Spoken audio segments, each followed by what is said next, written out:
সুধী বৈষ্ণব ভক্তবৃন্দ, আপনাদের সকলকে জানাই সনাতনী ধর্মকথা চ্যানেল থেকে ভগবানের আশীর্বাণী। ভগবান আপনাদের সকলকে ভালো রাখুন, সুস্থ রাখুন, সেই প্রার্থনা প্রভুর কাছে। আর আপনাদের কাছে আমার আবেদন, আপনারা প্রতিদিন এই সনাতনী ধর্মকথা চ্যানেলটি আপনারা শুনবেন, ওপেন করবেন। এখানে আমি প্রতিদিনই ভিডিও আপলোড করি। আমার ভিডিওগুলো আপনারা দেখবেন, শ্রবণ করবেন এবং সাবস্ক্রাইব করবেন, লাইক করবেন, শেয়ার করবেন। আপনাদের সাবস্ক্রাইব, লাইক, শেয়ারই আমাকে পরবর্তী ভিডিওটা করতে উৎসাহিত করে। আর আমরা জানবো, ভগবানের কথা জানবো। এখানে ভগবানের কথা যত জানা যায় ততই মঙ্গল। তো আসুন, আজকে আমরা শ্রীমদ্ ভগবদ গীতা শুনবো ষষ্ঠ অধ্যায়ের মাহাত্ম্য শুনবো। আগে মাহাত্ম্য জানবো। মাহাত্ম্য যখনই আমরা জানবো তখন আমরা কি হব, মানে উদ্বুদ্ধ হব, শ্রীমদ্ ভগবদ গীতা পাঠে উদ্বুদ্ধ হব। স্বয়ং ভগবান বলেছেন যে শ্রীমদ্ ভগবদ গীতা পাঠে আমি যত খুশি হই আর অন্য কিছুতে আমি তত খুশি হই না। তাহলে আসুন আমরা শ্রীমদ্ ভগবদ গীতা ষষ্ঠ অধ্যায়ের মাহাত্ম্য জানবো বা গীতা শ্লোক পাঠ করব। তার আগে আমরা মঙ্গলাচরণ করে আসি। কারণ শ্রীমদ্ ভগবদ গীতা বা ভাগবত, চৈতন্য ভাগবত আমরা যেখানেই প্রবেশ করব, এগুলো হচ্ছে কোনো গ্রন্থ নয়, এই যে একটা পুস্তক, নির্জীব একটা পুস্তক, তা কিন্তু নাই। ভগবান বলেছেন এটা হচ্ছে আমার শরীর, এটা হচ্ছে আমার দেহ। শ্রীমদ্ ভগবদ গীতা হচ্ছে আমার শরীর এবং ভগবান বলেছেন কলিযুগে ভাগবতে আমি স্বয়ং ভগবান বাংময়ী রূপে আমার কলির জীবকে উদ্ধার করব। তো এ কারণে চৈতন্য ভাগবত বলি, চৈতন্য চৈতামৃত বলি, শ্রীমদ্ ভগবদ গীতা বলি বা ভাগবত বলি, এগুলো হচ্ছে কোনো গ্রন্থ নয়, স্বয়ং ভগবান। তো যখনই আমরা এখানে প্রবেশ করব, আমরা মঙ্গলাচরণ করেই প্রবেশ করব। আর শ্রী গুরুদেবকে তো প্রণাম জানাতেই হয়, কারণ শ্রী গুরুদেব আমাকে জানিয়েছেন, শিখিয়েছেন ভগবান কে। তাহলে সেই ভগবানের কাছে পৌঁছানোর আগে তো শ্রী গুরুদেবকে অবশ্যই প্রণাম জানাতে হয়। তো আসুন আমরা মঙ্গলাচরণ করেই শ্রীমদ্ ভগবদ গীতার ষষ্ঠ অধ্যায়ের মাহাত্ম্যটা জানব। অজ্ঞানতিমিরান্ধস্য জ্ঞানাঞ্জনশলাকয়া চক্ষুरुन्मीलितं येन তস্मै শ্রীগুরুবে নমঃ। শ্রীচৈতন্যমানভীষ্ট স্থাপিतं येन ভূতলে স্বয়ং রূপকদা মह्यं দদাতি স্বপদান্তিকम्। বন্দেऽহং শ্রীগুরু শ্রীতপাদকমलं শ্রীগুরুन् বৈষ্ণবং চ শ্রীরূপং সাগ্রজাतं সহগণ রঘুনাথং বিতং তং সজীবং সাদ্বৈতং সাবধূতং পরিজন সহিতং কৃষ্ণ চৈতন্য দেবং শ্রীরাধা কৃষ্ণ পদান সহগণ ললিতান শ্রী বিশাখানিতং চ। নমোऽয়ং বিষ্ণুপাদায় কৃষ্ণপৃষ্ঠায় ভূতলে শ্রীমতে মহানাম স্বামিনী তে নমামি হে। বাঞ্ছাকল্পতরুভ্যশ্চ কৃপা সিন্ধুভ্যেব চ পতিতানাং পাবনেভ্যো বৈষ্ণবেভ্যো নমো নমো। গুরু কৃপা হি কেবলম, গুরু কৃপা হি কেবলম, গুরু কৃপা হি কেবলম। ওম বন্দে ব্রহ্ম শিবরাধং পঞ্চতত্ত্বস্বরূপিণম শ্রীহরি পুরুষং বন্দে শ্রী জগদ্বন্ধু সুন্দরম। ওম হে কৃষ্ণ করুণা সিন্ধু দীনবন্ধু জগৎপতে গোপেশ গোপিকা কান্ত রাধা কান্ত নমস্তুতে। কৃষ্ণায় বাসুদেবায় হরয়ে পরমাত্মনে প্রণত ক্লেশনাশায় গোবিন্দায় নমো নমঃ। তপ্ত কাঞ্চন গৌরাঙ্গিনী রাধে বৃন্দাবনেশ্বরী বৃষভানুসুতং দেবে প্রণমামি হরি প্রিয়ে। ওম নমো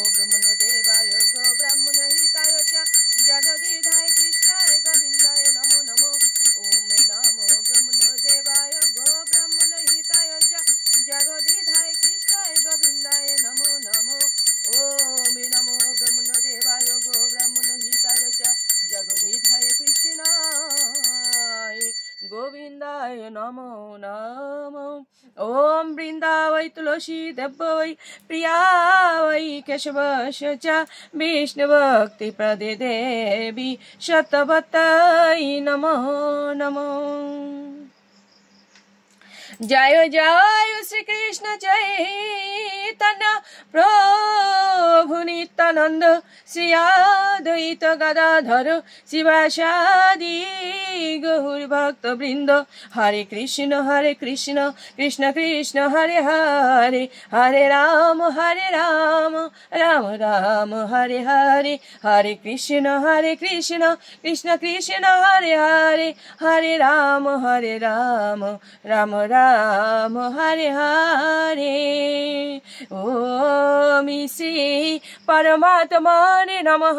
ओम श्रीमद् भगवते श्री गीताय नमो। नारायणं नमस्कृत्य नरं चैव नरोत्तमं देवीं सरस्वतीं व्यासं ततो जयमुदीरयेत्। मूकं करोति वाचालं पङ्गुं लङ्घयेत् गिरिं यत् कृपातमहं वन्दे परमानन्दमाधवम्। ॐ नमो भगवते वासुदेवाय, ॐ नमो भगवते वासुदेवाय, ॐ नमो भगवते वासुदेवाय। श्रीमद् भगवते श्रीगीताय नमो, श्रीगीताय नमो, श्रीगीताय नमो। সুধী বৈষ্ণব ভক্তবৃন্দ, আমরা ষষ্ঠ অধ্যায়ের মাহাত্ম্য শুনবো। পৈঠান নামক একটি জায়গা, এই জায়গার রাজা হচ্ছেন জনশ্রুতি। জনশ্রুতি রাজা এতটাই পুণ্যবান ছিলেন, তিনি ভগবানের জপ তপ তো করতেনই বটে, আর উনি যাগযজ্ঞ সর্বদা করতেন। উনি যাগযজ্ঞ করতেন এবং সেই কর্মগুলো এতটাই নিখুঁত ছিল এবং মাহাত্ম্যপূর্ণ ছিল যে স্বর্গের দেবতারা পর্যন্ত সেই যজ্ঞে চলে আসতো। তো একবার এই জনশ্রুতি রাজা একটা বিরাট যজ্ঞ করলেন। এই যজ্ঞে স্বর্গের দেবতাগণ আসলেন, তবে ওনরা যে আসতেন, ওনরা স্বরূপে আসতেন না, ওনরা রাজহংস বা রাজহাঁসের রূপ ধরে আসতেন। তো জনশ্রুতি রাজার সেই যে যজ্ঞ, এই যজ্ঞের যে ভোগ, এটা দেবতারা কি করলেন, গ্রহণ করলেন। করার পরে কি করছে, দেবতারা চলে গেলেন।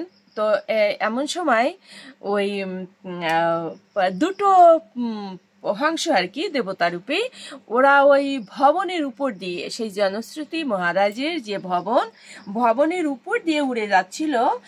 আর ঘটনাক্রমে জনশ্রুতি রাজাও সেই ভবনের উপরে অর্থাৎ ছাদের উপরে উনি ছিলেন। তো ওই উনি আবার জনশ্রুতি রাজার কি ছিল, ওনার গুণ ছিল কি, যে উনি সমস্ত পশু পাখি গাছপালা কীট পতঙ্গ প্রত্যেকের ভাষা বুঝতে পারতেন।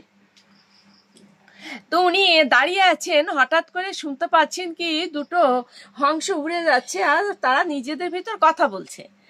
একজন হংস অর্থাৎ একজন হাঁস আর একজন হাঁসকে বলছে, এই এই এদিকে আয়, এদিকে সরে আয়, দেখতে পাচ্ছিস জনশ্রুতি মহারাজ আছেন, উনি অনেক পুণ্যশালী রাজা, পুণ্যবান ব্যক্তি, ওনার উপর দিয়ে এভাবে উড়ে যাওয়া যাবে না, সরে আয়, এদিকে আয়। তখন অন্য হংসটি আবার বলছে যে, আহা তুই এই কথা বলছিস, তুই তো এটা জানিস, তুই এটা জানিস না যে রাইকমুনির কথা শুনেছিস? তো বলছে, কি রাইকমুনি? বলছে, হ্যাঁ, আরে রাইকমুনির কথা শুনিসনি? তিনি তো এতটাই পুণ্যবান ব্যক্তি বা এতটাই পুণ্যশালী যে ওনার তো গুণমা তো বলেই শেষ করা যায় না। এভাবে বলতে বলতে ওরা যখন উড়ে গেল, তখন ওই মহারাজ অর্থাৎ ওই জনশ্রুতি রাজা উনি এটা শুনতে পেলেন। শুনতে পেয়ে উনি মনে মনে ভাবছেন, আমি তো কখনো এই রাইকমুনির কথা শুনিনি, ইনি এতটা মাহাত্ম্যপূর্ণ ব্যক্তি, এতটাই পুণ্যবান ব্যক্তি যে ওই হংস দুটো ওনার কথা বলতে বলতে যাচ্ছেন, আমাকে এনার কথা জানতে হবে। মহিমান্বিত যারা বা মাহাত্ম্যপূর্ণ যেসব ব্যক্তিরা, পুণ্যবান ব্যক্তিরা, এদের সংস্পর্শে যাওয়া তো একটা ভাগ্যের ব্যাপার। তো আমাকে অবশ্যই কি করতে হবে, এনার সম্পর্কে জানতে হবে। তখন উনি কি করলেন, ওনার রাজ্যের যে সারথি, ওনাকেই বহন করে নিয়ে বেড়ান, যে সারথি মাহা তার নাম। ওই জনশ্রুতি রাজা কি করলেন, মাহাকে ডাকলেন, ডেকে বললেন যে আচ্ছা, আমি তো রাইকো মুনি সম্বন্ধে একটু জানতে পারলাম, তুমি কি এ বিষয়ে কিছু জানো? বলছে না তো মহারাজ, আমি এ বিষয়ে জানি না।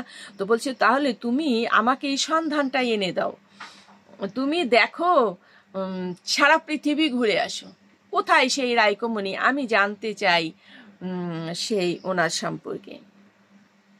মাহা বললেন যে আচ্ছা ঠিক আছে।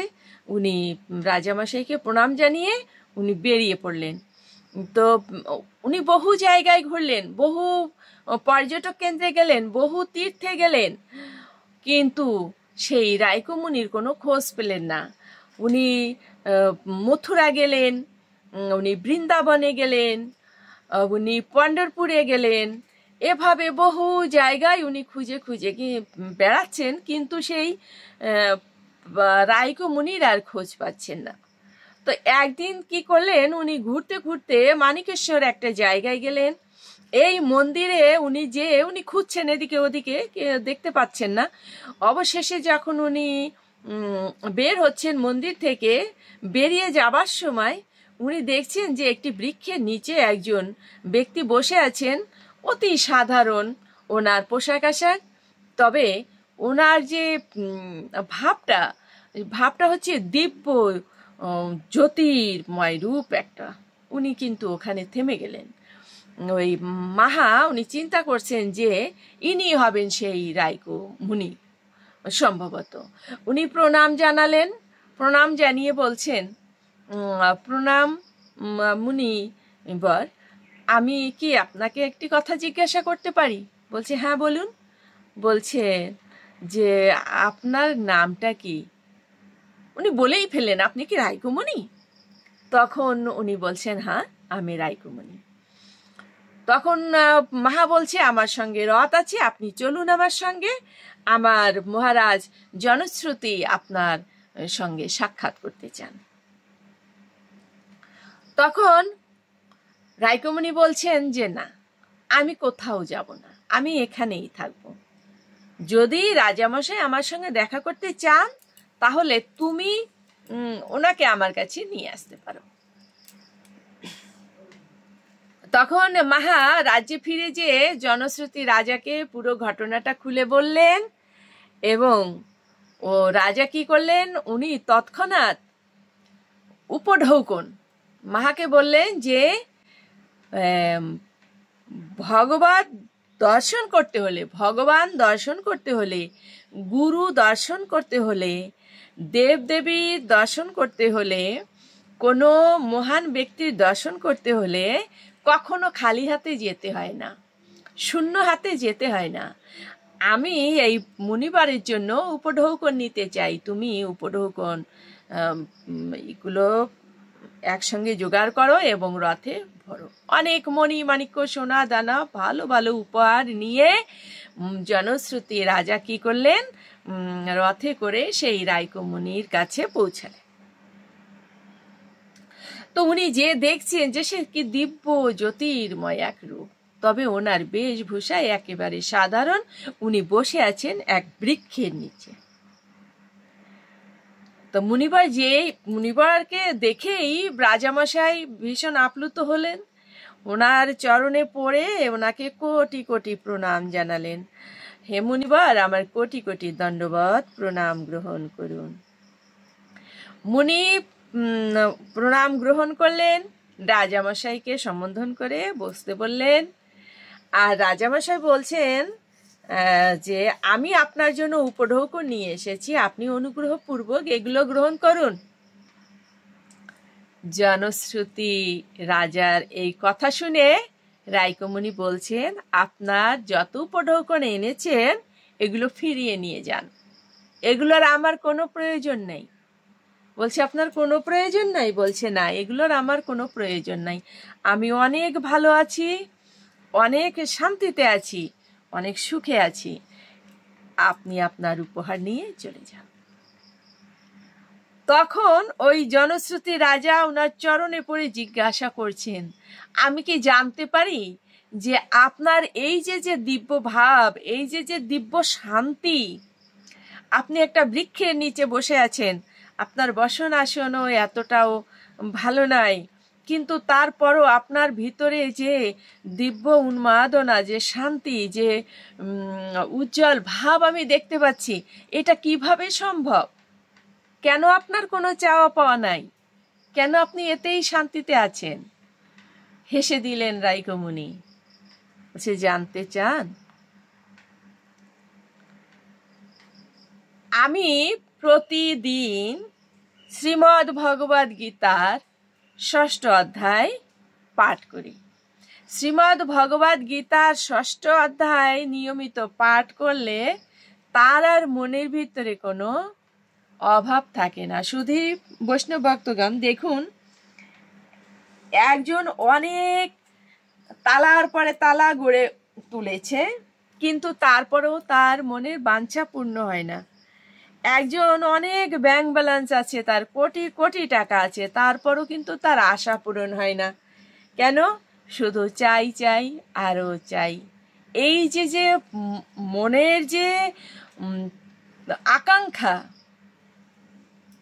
লাগাম ছাড়া ঘোড়ার মতো শুধু ছুটে চলছে, বলকা ঘোড়ার মতো, এর কোনো শেষ নাই। আপনি যত সম্পদই অর্জন করুন না কেন, মনের ভিতরে সবসময় একটা কি থাকে, যে যন্ত্রণা থাকে, যেন আমার কি নাই, কি নাই, কি আমার প্রয়োজন, কি আমার দরকার, আরও আমাকে দৌড়াতে হবে, ইত্যাদি ইত্যাদি। এটা হচ্ছে আমরা সাধারণ মানুষের, সাধারণ গৃহস্থের কথা বলতে গেলে এটা বলবো। কিন্তু এই যে যে রাইকমুনি বা ওনার মতো যারা মহাত্মা আছেন, এনাদের ভিতরে কিন্তু কোনো চাওয়া পাওয়া নাই।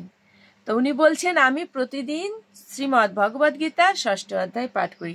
আমরাও যদি শ্রীমদ্ ভগবদ গীতার ৬ষ্ঠ অধ্যায় পাঠ করি, তাহলেও কিন্তু আমাদের মনের ভিতরে একটা কি থাকবে, একটা শান্তি থাকবে। সংসারে অনেক রকমের জ্বালা আছে, কিন্তু সেই জ্বালা আর জ্বালাই মনে হবে না। তখন কি মনে হবে? মনে হবে কি, যে আমি অনেক শান্তিতে আছি। তো আমরা আসুন শ্রীমদ্ ভগবদ গীতার একটি শ্লোক পাঠ করি। ৬ষ্ঠ অধ্যায় ধ্যান যোগ। শ্রী ভগবান উবাচ, অনাশ্রিতা কর্ম ফলম কার্যম কর্ম করতি ইয়ঃ সঃ সন্ন্যাসী চ যোগী চ না নিরগ্নিঃ না চ অক্রিয়ঃ। পরমেশ্বর ভগবান বললেন, যিনি অগ্নিহোত্রাদি কর্ম ত্যাগ করেছেন এবং দৈহিক চেষ্টা শূন্য, তিনি সন্ন্যাসী বা যোগী নন। যিনি কর্মফলের প্রতি আসক্ত না হয়ে তার কর্তব্য কর্ম করেন, তিনি যথার্থ সন্ন্যাসী বা যোগী। শুধু বৈষ্ণব ভক্তগণ, ভগবান এই শ্লোকের মাধ্যমে কি বলেছেন? অনাশ্রিত কর্মফলম কার্যম করতি ইয়ঃ, বলছেন যে যিনি অগ্নিহোত্রাদি কর্ম ত্যাগ করেছেন। অনেকে মনে করছেন যে আমি সন্ন্যাসী হব, এটা ভগবানই বলছেন। তিনি এক জায়গায় যুধিষ্ঠিরকে বলেছেন যে অনেকেই বলছেন যে আমি সন্ন্যাসী হব, সে কি করছে? সমস্ত কর্ম ত্যাগ করে দিচ্ছে, হ্যাঁ, সাংসারিক কর্ম ত্যাগ করে সে কি করছে? সন্ন্যাসী হচ্ছে। কিন্তু প্রকৃতপক্ষে সন্ন্যাসী হলেও মনের যে কামনা এবং বাসনা, এটা কিন্তু দূরীভূত হয় না। মনের কামনা বাসনা রয়ে গেছে, কিন্তু দেখাচ্ছে যে আমি কাজ করছি না। বলছে এই কাজ করে কোনো লাভ নাই। যিনি সংসারে থেকেও দেখছেন কি, সংসারে সন্তানাদি লালন পালন করছেন, সংসারে কাজ করছেন, কিন্তু তিনি সংসারে লিপ্ত নয়। তিনি কি মনে ভাবছেন যে এই সংসারটা হচ্ছে আমার না। মূলত সংসার প্রকৃতপক্ষে আমাদের নয়, সংসার হচ্ছে ভগবানের। আর এই যে সন্তানাদি যা আমি পালন করছি, পিতামাতার প্রতি যে দায়িত্ব আমি পালন করছি, এগুলো সব হচ্ছে ভগবান আমাকে দিয়ে করাচ্ছেন। তিনি তার ভক্তের সেবা আমাকে দিয়ে করিয়ে নিচ্ছেন। আমি হচ্ছি তার একজন আজ্ঞাবহ দাস। আমরা কার দাস? আমরা ভগবান শ্রীকৃষ্ণ যোগেশ্বর পরমেশ্বর ভগবানের আমরা হচ্ছি দাস। আমরা কি করছি? তার আজ্ঞা পালন করছি। এই আজ্ঞা পালনার্থে যিনি আমাকে কি করেছেন? একটি মানব দেহ দিয়েছেন। আমি আবার সেই মানব দেহ পেয়ে কি করব? ভগবানের ভজনা করব, ভগবানের সাধনা করব। কারণ এতে আর কোনো শান্তি, এর থেকে আর বড় কোনো শান্তি নাই। তো যিনি সর্বকর্মফল ত্যাগ করেছেন, ভগবান বলছেন যে যিনি সর্বকর্মফল ত্যাগ করেছেন সংসারে থেকেও তিনি হচ্ছেন প্রকৃত সন্ন্যাসী। তো তিনি কি বলছেন? যে এই পরিবারের বা এই সংসারের সমস্ত যে বাসনা বা জাগতিক কামনা এর থেকে মহত্তর হলেও তা স্বার্থশূন্য নয়। আমরা যে কাজটা করব, মানে কাজ করছি কিন্তু আমার স্বার্থ আছে একটা। তো বলছি জগতে আমরা যে কাজ করছি, জাগতিক যে কামনা বাসনা, এটা হচ্ছে স্বার্থপূর্ণ। তো এই স্বার্থপূর্ণ কাজে কখনোই আমাদের মুক্তি নেই। বলছে তাকে সন্ন্যাসী বলা যায় না। যেমন কি বলছেন? যে না ধনম না জনম না সুন্দরীম কবিতাম বা জগদীশ কাময়ে মম জন্মনি জন্মনি সরে ভবতাদ ভক্তির তো কি তৈ। হে জগদীশ্বর, আমি ধন কামনা করি না, আমি অনুগামী কামনা করি না, এবং আমি সুন্দরী স্ত্রী কামনা করি না। আমার একমাত্র কামনা হচ্ছে আমি যেন জন্ম জন্মান্তরে তোমার প্রতি অহৈতুকী ভক্তি লাভ করতে পারি। তাহলে এখানে কি বলছে? ভক্ত ভগবানের কাছে কিছুই কামনা করছে না। কি কামনা করছেন? যে তুমি আমায় এমন ভক্তি দাও দয়াময়, যেন সেই ভক্তি দিয়ে আমি তোমার সেবা করতে পারি।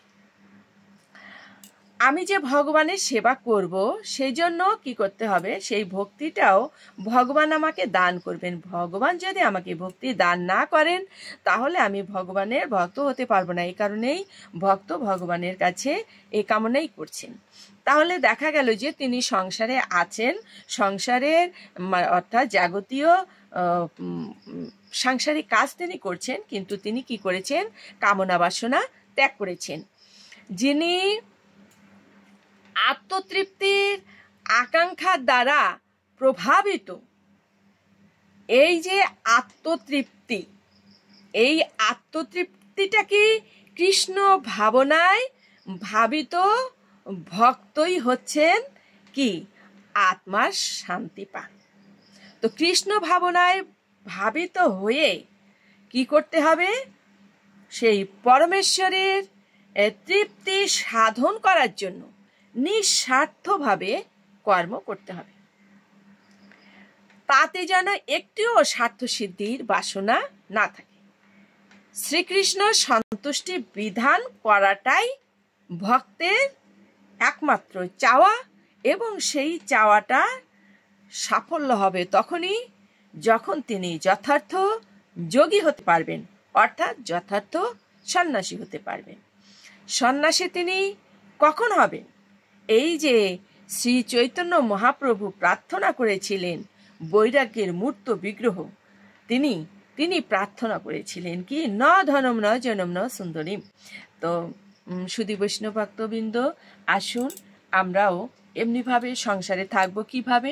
পাকাল মাছের মতো। পাকাল মাছ কেমন? সেটা কাদার ভিতর থাকে, পাকে থাকে, কিন্তু তার শরীরে কোনো কাদা লাগে না। আমরা সংসারে থাকবো কেমনভাবে? সংসারে কাজ অবশ্যই করতে হবে। সংসারে যে সন্তানাদি পালন করব, তাদেরও চিন্তা করব যে ভগবত ভক্ত করে তোলার জন্য, যেন ভগবানের ভক্ত হতে পারে। আর পিতামাতার সেবা করব কিভাবে? এটা হচ্ছে আমার কর্তব্য। পৃথিবীতে আমি এসেছি, সেই জগদীশ্বর আমাকে পাঠিয়েছেন পিতামাতার গর্ভে, তাহলে ওনাদের সেবা করাই হচ্ছে আমাদের কর্তব্য। এভাবে যদি আমরা চলি, তাহলে কি হবে? আমরা প্রকৃত সন্ন্যাসী হতে পারবো। আর এমন যখন ভাব হবে, দেখুন আমরা শ্রীমদ্ ভগবদ গীতার পাঠে ছেলে মেয়েদের ঢুকাতেই চাই না, আমরা সন্তানাদিদের ঢুকাতে চাই না। কেন? যে শ্রীমদ্ ভগবদ গীতা পাঠ করলে সে আর ডাক্তার, ইঞ্জিনিয়ার ইত্যাদি ইত্যাদি হতে পারবে না। কিন্তু তা না। দেখুন বর্তমান যুগে ছেলেমেয়েরা কিন্তু বাবা মায়ের ভক্তিই করছে না, বাবা মাকে শ্রদ্ধা করছে না, তারপরে কর্তব্য কর্ম সম্পর্কে তারা জানছে না।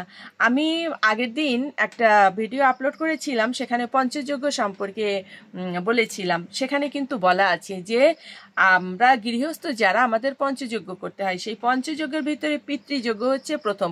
তাহলে যে সন্তান এগুলো জানবে সে কিন্তু কখনোই বাবা মার প্রতি খারাপ আচরণ করতে পারবে না। এটা হচ্ছে আমার কর্তব্য, পিতা মাতার প্রতি সেবা করাটা হচ্ছে আমার কর্তব্য।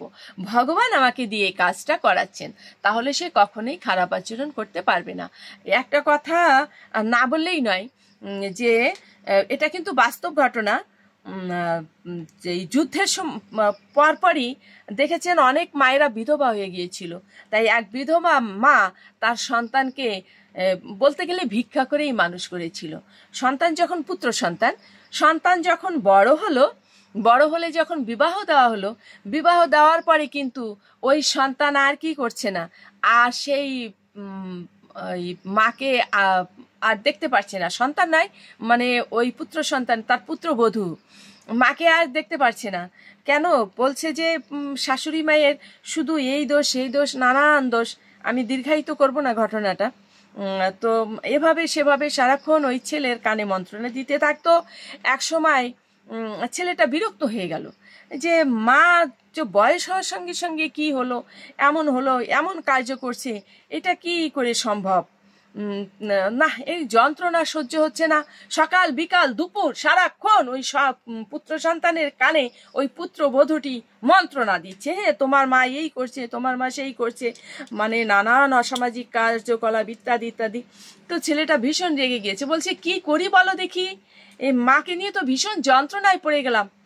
তখন পুত্রবধূটি বলছে, আচ্ছা ওনাকে আরো একটা কাজ করলে হয়, ওনাকে তুমি আরো সুন্দরবনে রেখে এসো। বুঝতে পেরেছেন ভক্তরা? সুন্দরবনে গেলে কি হবে? সুন্দরবনে তো সেখানে রয়্যাল বেঙ্গল টাইগার আছে, আরো হিংস্র প্রাণী আছে। ওমা, ছেলেটার মাথায় না এই কথাটা ধরে গেল, মাকে তাহলে সুন্দরবনেই রেখে আসি, এতটা জ্বালাতনা সহ্য হচ্ছে না। তখন বলছে কি, মা বেড়াতে যাবে? মাকে তো আর বলা যায় না তোমাকে সুন্দরবনে ফেলে আসবো। মা তুমি বেড়াতে যাবে? মা ভীষণ খুশি, একেবারে টোপলা টাপলি বেঁধে নিয়েছে, কয়েকটা কাপড় চোপড়ে, হ্যাঁ বাবা চলো। কারণ ওই মা ওই পুত্রটাকে বিবাহ দেওয়ার পরে আগে যেমন ভাবে পুত্রের কাছে বসে বসে একটু মনের কথা বলতো, ছেলেকে একটু গায়ে হাত পায়ে বুলিয়ে দিত, একটু আদর করতো, এই বিবাহ দেওয়ার পরে আর সেটা আর করতে পারছে না, মনের কথাও কিছু বলতে পারছে না। যাই হোক, বেড়াতে গেলে ছেলের সঙ্গে একটু এই ধরনের কথাবার্তা বলতে পারবে। মা হাসি মুখে খুশি মনে ছেলের সঙ্গে রওনা দিল। ছেলে কি করলো, নিয়ে গেল সেই সুন্দরবনে। আচ্ছা, সুন্দরবনে তো যাবার পথে মা কিন্তু বারে বারে ওই ছেলেকে গায়ে হাত দিয়ে দিয়ে কথা বলছে, বাবা মনে পড়ে আমি ছোটবেলা তোকে কেমন করে খাওয়াতাম? বাবা তোর মনে পড়ে আমি কিভাবে তোকে অন্য ছেলেদের সঙ্গে খেলতে দিতাম? আবার বলছে, বাবা তোর মনে পড়ে আমি কেমন করে তোকে আবার স্কুলে দিয়ে আসতাম? এভাবে নানান কথা বলছে। ছেলের কিন্তু ভীষণ অন্যমনস্ক, কারণ মাকে সে আজকে ফেলতে যাচ্ছে। তার মনে অশান্তি, আর মা বারে বারে তার সঙ্গে কথা বলার জন্য এবং ঘনিষ্ঠ হবার জন্য চেষ্টা করছে।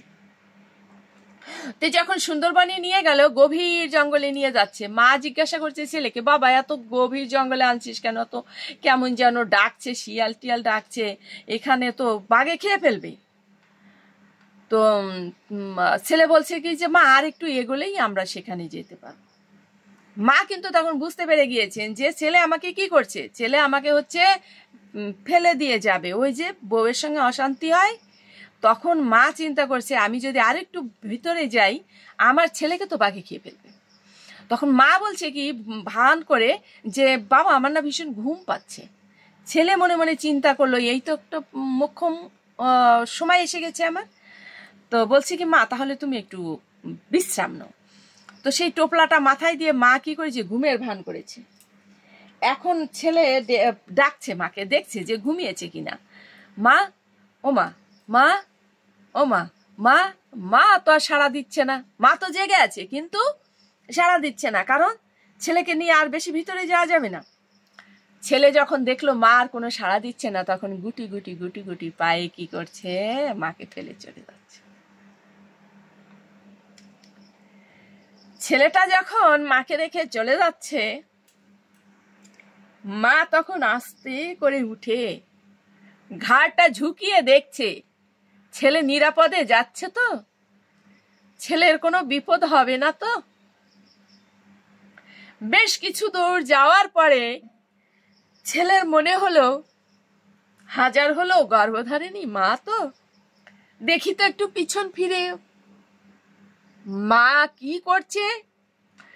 পিছন ফিরে দেখছে কি মা ঘাড় ঝুঁকিয়ে দেখছে, দু নয়নে তার অশ্রু। হঠাৎ যেন ছেলের অন্তরটা কেমন মোচড় দিয়ে উঠল। দৌড়ে এসেছে, বলছে মা তুমি ঘুমাওনি, তুমি এভাবে তাকিয়ে আছো কেন? মা বলছে বাবা আমি বুঝতে পেরেছি তুই আমাকে ফেলতে নিয়ে এসেছিস, আমি তাকিয়ে দেখছি তোকে কোনো বাঘে যাতে না ধরে, তুই নিরাপদে পৌঁছাতে পারবি তো? বাবা সমস্যা হবে না, যা তুই নিরাপদে যা।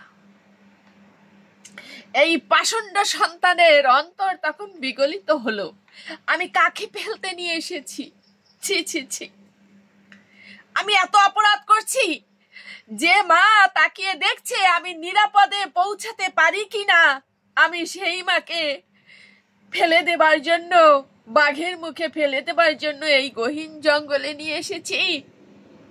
আবার কি করলো, মাকে বলছে মা চলো আমরা ফিরে যাই। মা বলছে না বাবা, আমি গেলে আবার তোর স্ত্রীর সঙ্গে তোর বনিবনা হবে না, ঝামেলা হবে, আমি বরঞ্চ এখানে থেকে যাই, কোনো সমস্যা হবে না বাবা তুমি যাও। কিন্তু ছেলেটি আর মাকে ফেলে গেল না, মাকে সঙ্গে করে আবার ঘরে ফিরে। শুধু বৈষ্ণব ভক্তগণ, আমি অনেক পরিবারে দেখেছি, অনেক জায়গায় গিয়েছি, এমনি ঘটনা প্রায়ই ঘটে থাকে।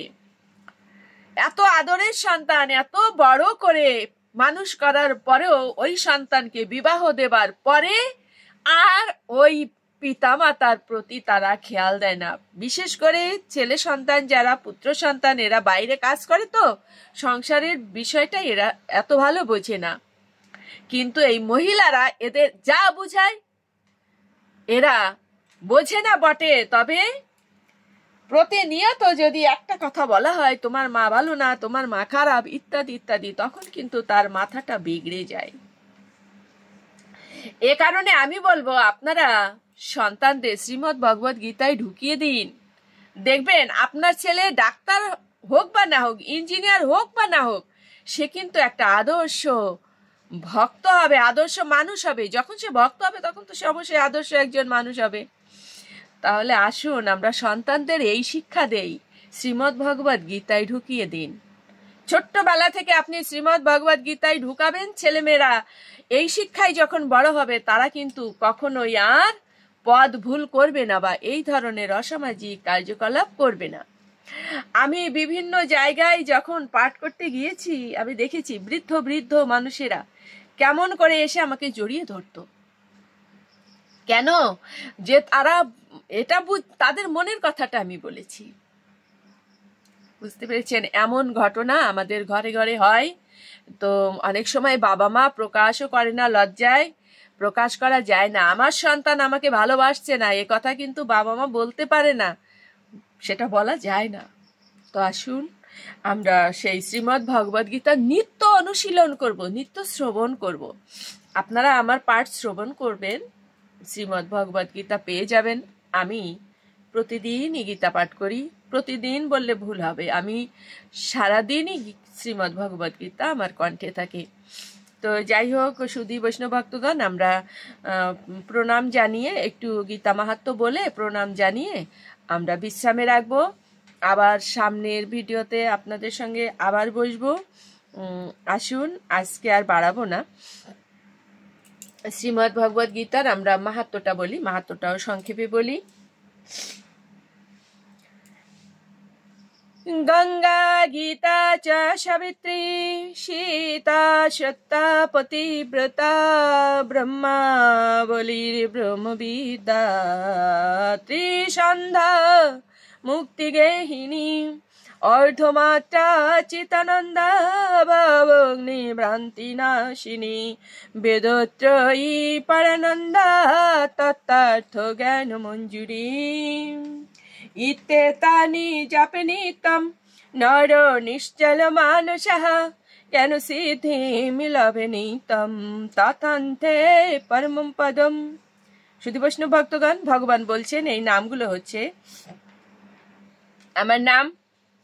এই নাম যিনি নিত্য স্থির চিত্তে জপ করেন অথবা কীর্তন করেন তিনি তৎক্ষণাৎ সমস্ত পাপ থেকে মুক্ত হন। শুধু মুক্তই হন না, তিনি আবার আমাকেও পান। শুধু বৈষ্ণব ভক্তগণ, ভগবানকে পাওয়াই হচ্ছে আমাদের একমাত্র লক্ষ্য। হরে কৃষ্ণ কৃষ্ণ কৃষ্ণ হরে হরে, হরে রাম রাম রাম হরে হরে, হরে কৃষ্ণ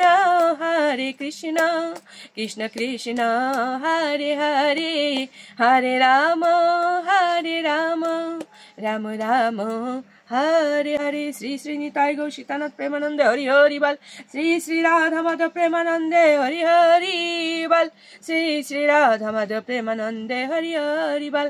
জয় জয় শ্রী গীতা ভগবান কি জয়, জয় জয় শ্রী গীতা ভগবান কি জয়। অজ্ঞানতিমিরান্ধস্য জ্ঞানাঞ্জন শলাকায় চক্ষুরিন্মিলিতং যেন তস্मै শ্রী গুরুবে নমঃ। সুধী বৈষ্ণব ভক্তবৃন্দ, আপনাদের সকলের প্রতি রইল আমার শ্রদ্ধাপূর্ণ ভুলুণ্ঠিত ভূমিগত প্রণাম। আপনারা সকলে ভালো থাকবেন এই প্রার্থনা করে আজকের মতো এখানেই রাখছি। হরে কৃষ্ণ।